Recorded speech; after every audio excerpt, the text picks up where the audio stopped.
Hello everyone, hope you're doing well. Today we're back on the update 1.87 dev server, and it's time to have a look at one of the new light cruisers for America. This is the rank 4 battle rating 5.7 USS Brooklyn.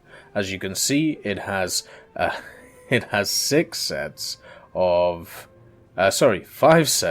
of 6-inch Mark 16 guns in triple sets, so overall it actually has 15 main guns on it, a lot of firepower on this, 8 5-inch AA cannons, and also 8 50 caliber machine guns, or 12.7mm ANM2 machine guns.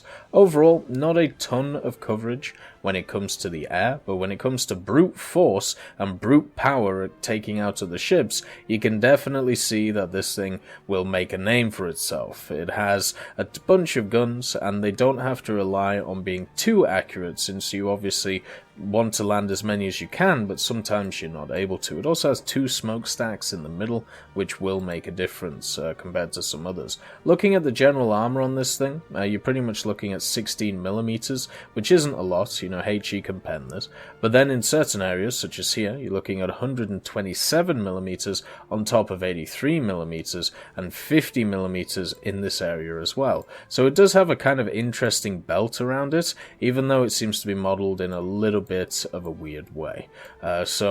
Yeah, it's just one of those interesting things where there's just a little bit of slab of armor here and down there as well. And what is that protecting? Well, it's protecting the engines in the center, 8 of them in total, and then a bunch of sets of ammunition storage for at least the front guns. The back guns don't get the same protection though, which unfortunately, you know, for them means that they're going to get HE'd up the wazoo, but the front ones, they have the fuel tanks in the way, and they also have the extra armor, and the engines have a bunch of armor around them. So protection-wise, the Brooklyn is okay. It's not the best out there, you know, I'd probably give that to the British light cruisers, but overall, it's pretty good. It's also got a ton of crew on it.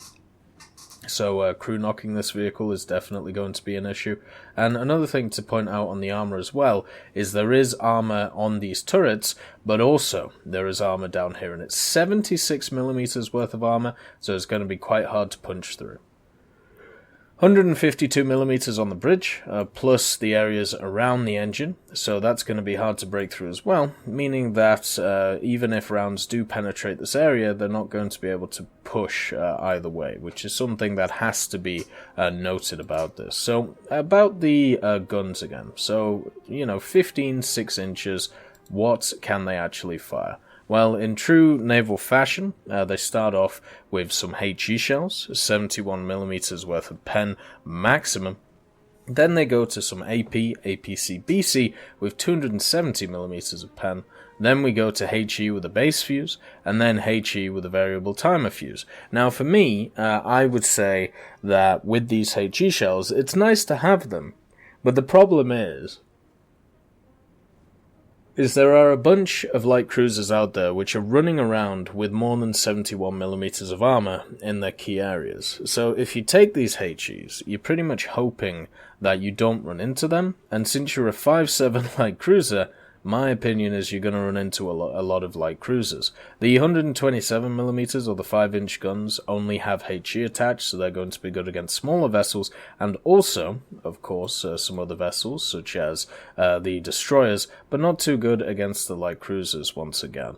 So that's pretty much what we're seeing from this. We're seeing a massive amount of damage being able to put out against the smaller boats, and also against destroyers and light cruisers with the HE and the AP involved. I don't think this thing has any skins to it. Hopefully on the market, ships like this will finally get some skins at some point, but let's bring in the timed fuse just to see how it works. But yeah, the main issue I have with all of these ships is that the HE is good, but it's not the best, and this is generally an issue I have with grinding out these big light cruisers. You can also see how the turrets are set on the front, meaning that if you wanted to fire straight forward with all of the turrets, you wouldn't be able to do that. You would only be able to fire with 2 of them. That's still good though, you know, that's still 6 guns on target, but it's not the whole 9 which you may want.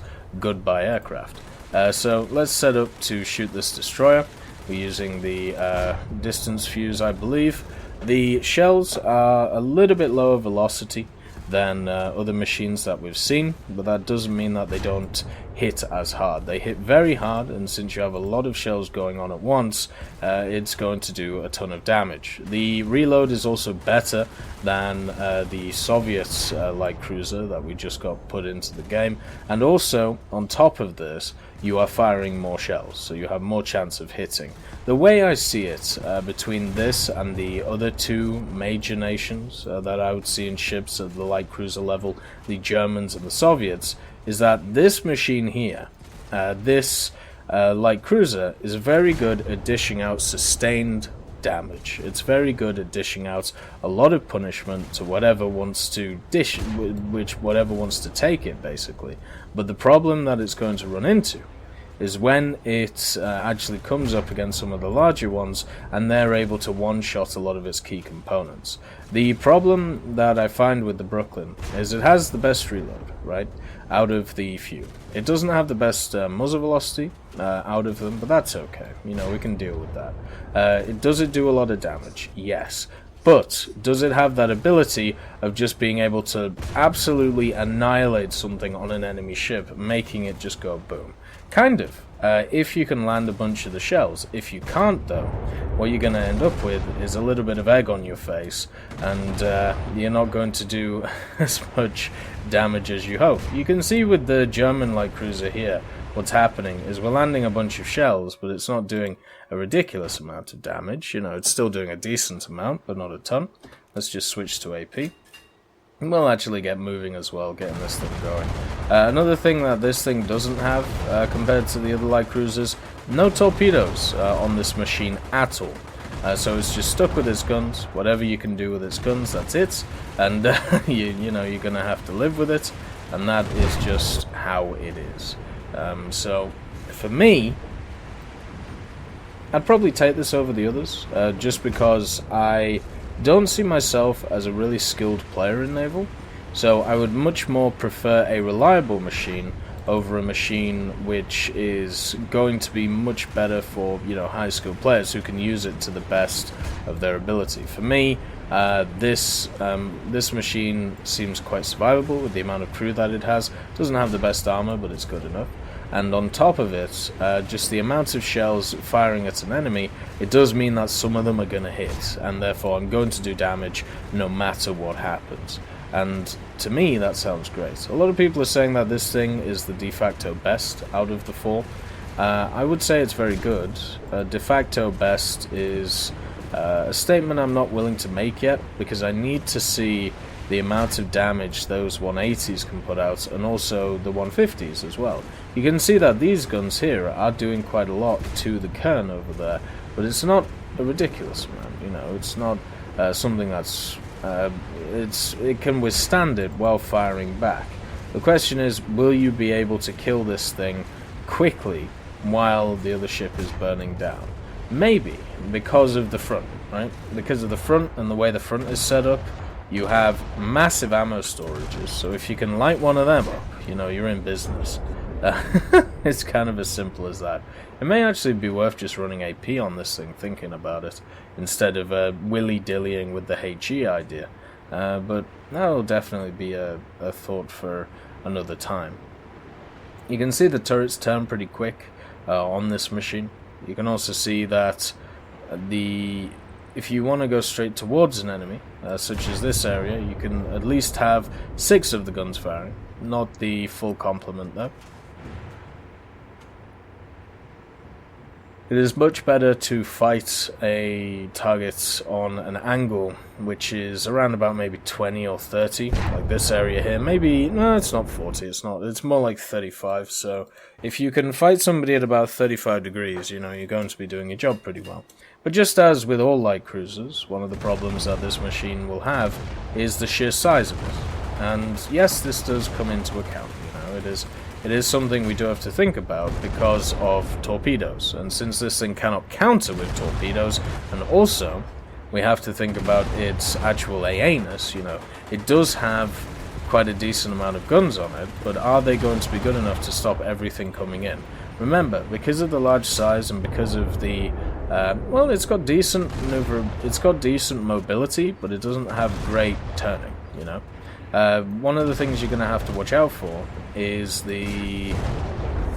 torpedoes coming from planes, because planes can drop them off way ahead of you, and because of that, you can be sat in a situation where it's sudden death, and if your AA guns aren't good enough to finish off the targets before they get to you, then, you know, what are you going to do? You're obviously going to die. So, yeah, I'm looking forward to see what this thing offers. I am worried about ships, just because of the size of the population of the players, but overall, I am confident that people will want to play this machine. The question is, will they want to play things against it as well? Anyway, I hope you all have a wonderful day, and I'll see you next time.